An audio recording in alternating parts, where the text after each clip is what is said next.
Welcome to the RV Park Mastery Podcast, where you will learn the correct way to identify, evaluate, negotiate, perform due diligence on, renegotiate, finance, turn around, and operate RV parks. And now, here is your host, the fifth largest owner of RV and mobile home parks in the U.S., Frank Rolfe. We've all been in situations when we see a deal and we think it's got all the right material, but it's horribly overpriced. So how do you go in? Can you even make a low offer without insulting the seller? This is Frank Rolfe, the RV Park Mastery Podcast. We're going to be talking about this very topic, how to make low offers on an RV park without the seller being insulting and therefore not going to talk to you or debate or even discuss the possibility of selling to you any longer because you've made them mad. Let's first start off by why sometimes RV parks are in fact overpriced. Many moms and pops who own these things fail to really understand the mathematics in the modern world of buying a property. Some of them think their park is seemingly worth a lot because the one down the street just sold for a lot, not realizing that it's larger, has higher rents, or is much nicer. And then there are other sellers out there who, frankly, they are just looking for a sucker. They know the correct valuation, and they know their valuation is extremely high. Doesn't bother them at all because if they can just find that person dumb enough to pay it, then the money will be in their pocket, and they've had a huge success as a seller. But the truth is that deals that are horribly overpriced seemingly never get done because the buyer fails to get an adequate appraisal. The appraiser can't come up with the number anywhere near what the seller wants, and without the appraisal falling in line, the banker won't touch the thing. So in those situations where you have a park that's priced too high, clearly too high, how do you go about then broaching the subject with the seller that the price is too high and having him listen to you? Well, the first thing you want to do in these situations is you want to start with an affirmation that you are a win-win deal maker. So before you even throw out the price, start off by telling them such things as, I understand as a seller you want to get as much as you can for this property. And I'm a win-win deal maker, and I want you to get as much as you can for this property. At the same time, on my side of the equation, I've got to be able to cover that mortgage. I have to have some money held back for a rainy day, and I have to make money too.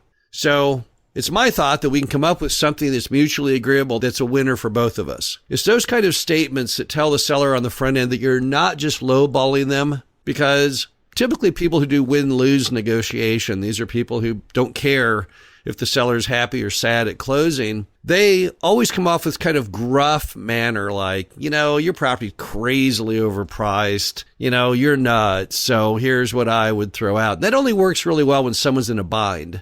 So if someone's about to be foreclosed on or there's some other issue, then sometimes you can force people to accept a lower price, and sometimes being rude and crude makes it more possible. But the problem is, in this case, typically RV park owners have no sense of urgency. They normally have all their bills paid, they're older, have no debt. That's just not going to work for you. So the better route is on the very front end. When you first talk to them about their RV park, you let them know that you are a win-win deal maker and that you very much want them to get as much as they can. Number 2, blame it on the system. Tell them that RV parks are really valued based on some basic metrics derived by the financial industry, and you can't buy the property for cash, you're going to have to get a loan. So there's this reality check called the bank, and that you've talked to some banks and you understand the coverage ratio and you know what they're going to use as an expense ratio. And in fact, you know how they're going to pretty much derive what the value will be. So as a result, you have a pretty good idea that the price in this case is going to have to be a little lower, not because you say it must be, but because the banking industry says it must be. That you know roughly what it will appraise at, roughly what the banker will allow you to pay for it. And as a result, we're all basically at the mercy of the generic lending community. And if the lenders just won't touch it, they're not going to bless it, they're not going to say, yeah, this property, that price makes sense, there's just no way you can buy it. So it's always good to explain to them where your value comes from and what it ties to. This isn't something where you're just a speculator buying a painting in an art gallery.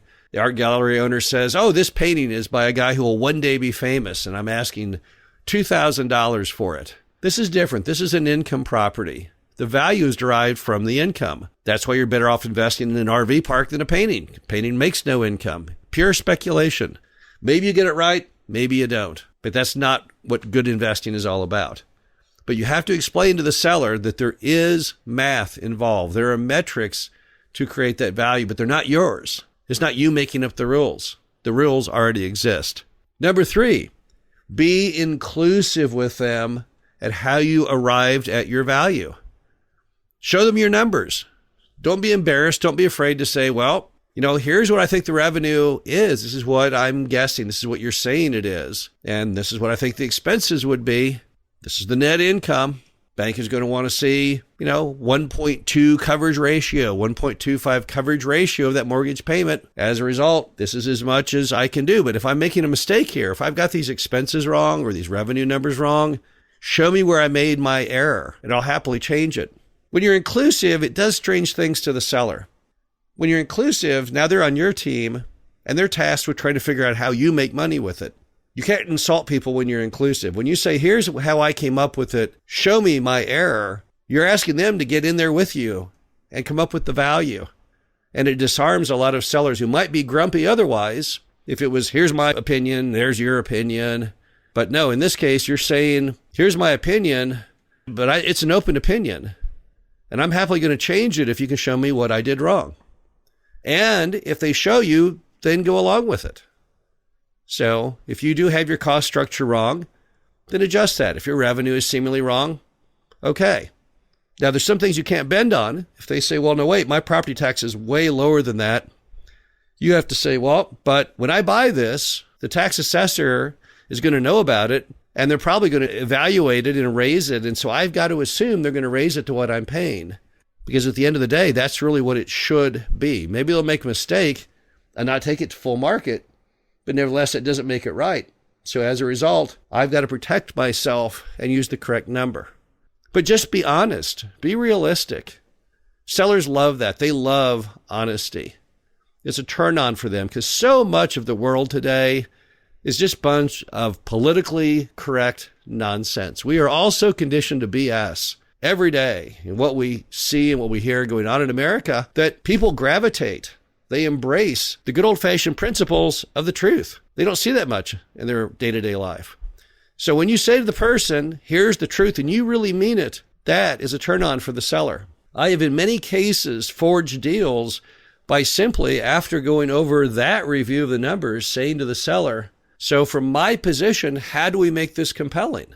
You want a price of X. I don't see how I can make any money paying X. How do I make any money at X? Often, when you turn it around and put them in your shoes, they're willing to bend a little because they say, okay, I have empathy for this buyer. I can see where they're coming from. What other magical ingredient in all of this when talking to the seller is if you can, before you give them your price, try to do a little bonding. Everything we talked about so far certainly stems from conversation, and from conversation comes bonding. I have a million stories of bonding. What is bonding? Bonding is when the seller sells to you because they like you, often at a lower price, seller financing, simply because you're more than just a number to them. You're someone who they like. You're a friend. Maybe you remind them of one of their kids. Maybe you remind them of themselves when they were younger. Maybe they just kind of like you in general. But the more you talk to them, the more that bonding can grow. And often getting that price reduced all will tie back to your ability to bond with that seller. But don't be afraid to make those low offers. The one mistake many buyers do, and it's sad, is they don't make offers. They just pass on the deal. They don't want to insult that seller. For all they know, if they'd made that offer, the seller would have taken it, and that might have been the perfect property for them. So make those offers. Make those lowball offers. But do it the right way. Forge good deals. It's all about win-win deal making in the RV park industry, and you should adopt that too. This is Frank Rolfe, the RV Park Mastery Podcast. Hope you enjoyed this. Talk to you again soon. Thank you for listening to the RV Park Mastery Podcast. Be sure to visit us at www.rvparkmastery.com, where you can learn the correct way to identify, evaluate, negotiate, perform due diligence on, renegotiate, finance, turn around, and operate in RV parks.